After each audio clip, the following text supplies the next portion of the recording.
Siyempre mga katupa, alam nyo na kung ano ituturo ko sa inyo sa video na ito dahil nabasa nyo na sa title tsaka sa thumbnail ng video na ito.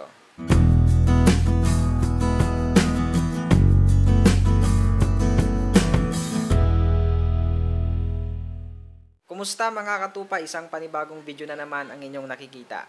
As you requested this song, With All I Am by Hillsong. Actually mga katupa, yung tutorial ko dito ay ginawan ko na siya ng video kahapon. Nangyari kasi mga katupa, naghahabol ako ng panahon or time kasi may klase na rin. Yung nirecord ko na video kahapon ay halos kalahating oras. Yung chinek ko yung video ay umangit yung audio quality, nagputol-putol yung kanyang sound. Nang sa mic nagkaroon ng problema sa pagkakabit.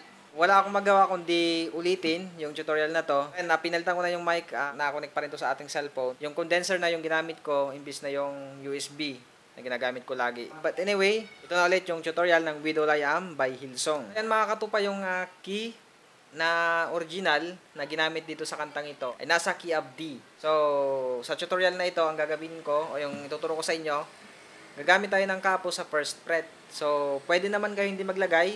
Lagi kong sinasabi sa inyo yan. As long as ibabagay pa rin ninyo sa inyong mga boses. So, tanggalin nyo lang yung kapo, key of D yung gagamitin natin. Yun na ang original key. But for now, gagamit tayo ng kapo sa ating first fret. Dahil medyo mababa yung key of D sa akin, kaya ang gagawin ko ngayon ay key of D sharp. Key of D pa rin yung gagawin natin dyan. So narito ang lahat ng chords mga katupa na gagamitin natin sa buong kanta. Unang-una meron tayong D major.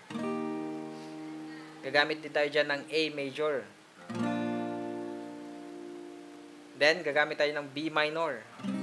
Again, sa mga nahihirapan ng bar chord dyan, pwede nyo gamitin yung nasa screen. Yan, ito. Yung ating B minor 7 na open chord, pwede yan. Kung nahihirapan kayo sa bar chord. Pero ang gagamitin ko ngayon ay B minor na bar chord. Para mas maganda yung tunog din. Gagamit din tayo dyan ng G major. Gagamit din tayo dyan ng E minor 7. Ito yung last chord natin. E minor 7 or E minor. Pwede yan. Bahala kayo. So, yun lang naman ang mga chords na gagamitin natin sa buong kanta. So, ito naman yung strumming pattern. Easy lang to kasi lagi ko naman tinuturo sa inyo. Down, down, up, up, down, down, down, up. So, slow lang yung strumming natin dyan kasi slow naman yung kanta. So, ito naman yung chords natin sa ating intro. Since wala akong nakitang chords dun sa aking pinagbasehan ng chords. So, ang gagawin na lang natin ito. Una, meron tayong D, B minor, G, and then A. So, apat lang yung intro natin dyan na chords. So, isang beses lang natin gagawin yan with the complete measure ng strumming. So, i-apply natin yung ating strumming pattern sa ating intro.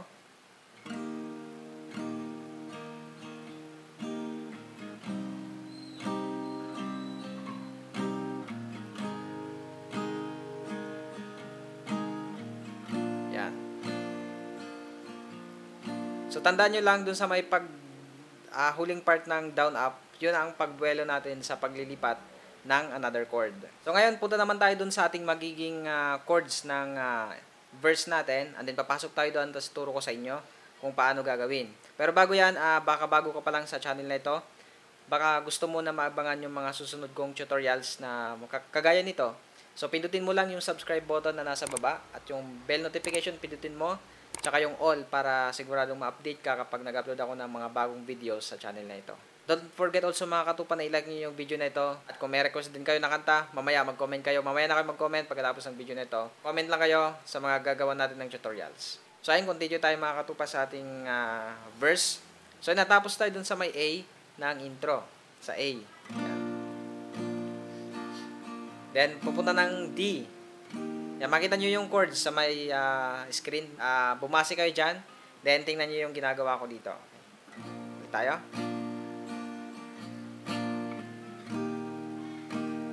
To your hands I commit again with all I am for you, Lord. You hold my world in the palm of your hands, and I am yours forever.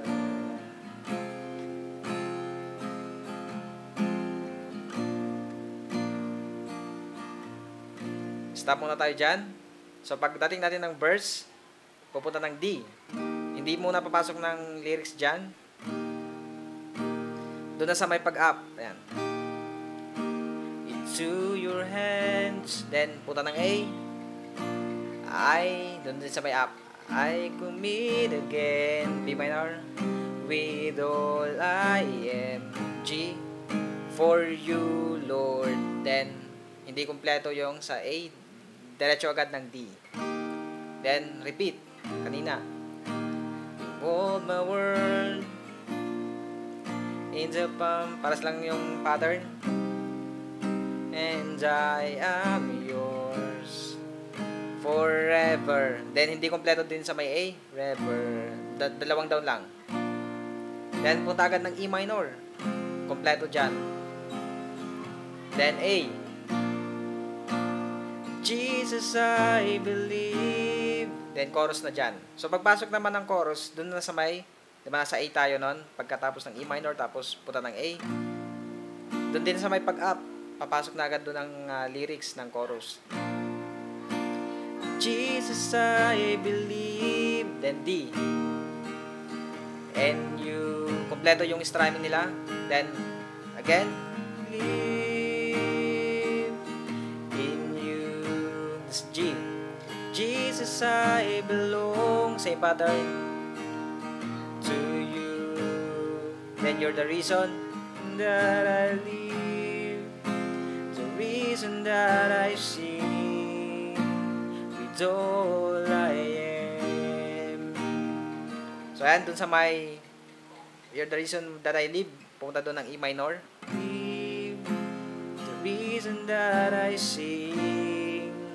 With all. Yan, sa may with all I am. Dun sa may pag-up din. Nasa A tayo nun. With all I am. Then D. Then pagdating dyan, strum muna. Then punta ng A. Kompleto din. Then, go to verse 2. Kung anong ginawa natin kanina sa verse 1, ganun din yung gagawin natin sa may verse 2. Pares lang sila ng pattern tsaka chords. Para hindi humaba mga katupa yung ating video, dito sa assume na lang na natapos na ulit natin yung verse 2. Ganun din naman yung ginawa natin doon. Then, pupunta ulit ng chorus. Then, pagkatapos ng chorus, pupunta doon ng bridge. So, ganito ang ituturo ko na sa inyo ngayon, yung pagpasok natin sa may bridge, kung paano gagawin. So, halimbawa, nasa chorus tayo, after verse 2, then chorus yun. Halimbawa, doon tayo sa may part ng chorus. The reason that I sing with all I am. Then, pagdating ng D, kompleto muna. Then, punta ng G. Then, another 3 times na DG. Yan, instrumental yan or interlude na tinatawag. Bago pumasok ng bridge. Then, last one na to. Bali, 4 times lahat. 4 na beses lahat yan in total. Yung gagawin natin yung DG, DG. So, pag end dun sa may with all I am, isang bilang na yon pagkadating ng D. Kompleto. Then, G. Then, repeat lang yung gagawin dyan. Hanggang matapos natin yung 4 times. Pagkatapos nun, pupunta ng bridge. So, ganito yung pagpasok natin sa bridge. Tapos tayo sa G. We'll worship. It's A. Stay. We'll worship you. Yan, napansin nyo dun sa may bridge natin, sa may D, yung I will worship. Then, A, kompleto din. I will worship sa may G. Hindi siya kompleto. Dalawang strum lang or mayroong pahabol tayo na gagawin para sa pagbuelo, paglipat ng another chord. Bale. Yan. Down, down, down, up. Tapos punta agad ng B minor. Down, down, down, up. Tapos A. Kompleto na dyan. Then, kung ilang beses niyo gusto gawin yung bridge, kayo nang bahala doon. I will worship. I will worship you. Yan. Then, kapag okay na kayo dun sa may bridge, pupunta ulit ng chorus or pwede kayo mag-end na sa may bridge kasi dun sa may kanta, doon sila nag-end sa sa may bridge mismo ng ito, yung kinanta natin ngayon. O hindi na sila bumalik ng chorus. Kayo na rin bahala doon. Gusto nyo pa na gawin yung chorus, it's up to you. So ayan mga katupa, it's time na para sa ating pag-play along, para sundan nyo yung buong kanta. So dahil nga English yung kantang ito, sa mga alam na dyan, magkakaroon tayo ng copyright claim kapag kinanta natin siya ng dire-diretso dito sa YouTube, yung isang international song. Gagawin ko lang, hindi ko siya kantahin ng dire-diretso, bali pagpuputol-putol ako sa pagkanta, then ang gawin niyo lang, sabayan niyo ako sa pagkanta habang sinasabay niyo naman ako sa pagigitara. Okay? So sana matutunan ninyo mga katupa yung kantang ito. So wag tayong mag-alala dahil sasamahan naman tayo ni Holy Spirit para matutunan ninyo yung kantang ito. Then start tayo sa ating play along mga katupa. In 3, 2, 1. Intro natin.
So again.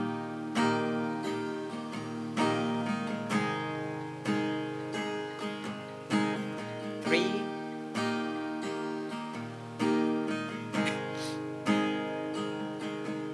4, last one.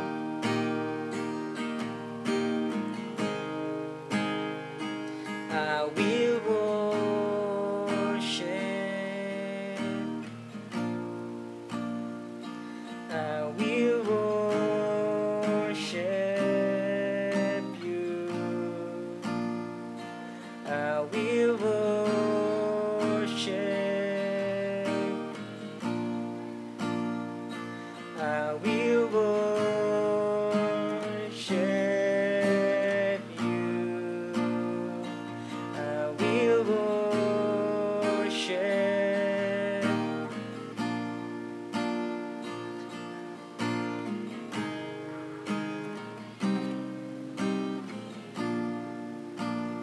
Jesus, I believe. And end na kayo dun sa may chorus kung gusto niyo mag-end dun. So ayan mga katupa, With All I Am by Hillsong. So ibigay natin sa Panginoon yung buong buhay natin. So yan, pag kinakanta ko yung kantang ito talagang nare-remind ako sa pagsunod sa Panginoon. Nasimula nung makilala natin si Lord mga katupa, alam ko lahat tayo binitiwan yung salita natin na, Lord, I will serve you. With all I am, I will follow you wherever you will go. Pasikapin pa natin na mahalin pa si Lord at ibigay natin sa Kanya yung buong buhay natin at yung buong puso natin. So, si Lord lang ang lahat ng maging sentro sa buhay natin. Walang iba kasi si Lord lang yung nagmahal sa atin. So, kasi desire pa natin na ibigay sa Panginoon yung buong pagkatao natin. Hanggang sa maabot natin yung wakas, hanggang sa marinig natin sa Panginoon ang salitang, well done, good and faithful servant. So, ayan mga katupa, it's time to shout out para sa mga nagpapa-shout out. So, shoutout sa'yo, Kosang Waraix. Shoutout sa'yo, Zekiel De La Cruz. Shoutout din sa'yo, Ila Logronyo. Salamat sa panonood ng mga videos ko. Shoutout din sa'yo, Giselle Kalangan. Shoutout din sa'yo, Ian Ross Buena. Shoutout din sa'yo, Oro Setup. And last one, shoutout sa'yo, Katadhana Kadestiny. Mga gusto magpa-shoutout mga katupa, mag-comment na kayo sa baba. Sa akin lang mga katupa, God bless you, and all the glory belongs to God.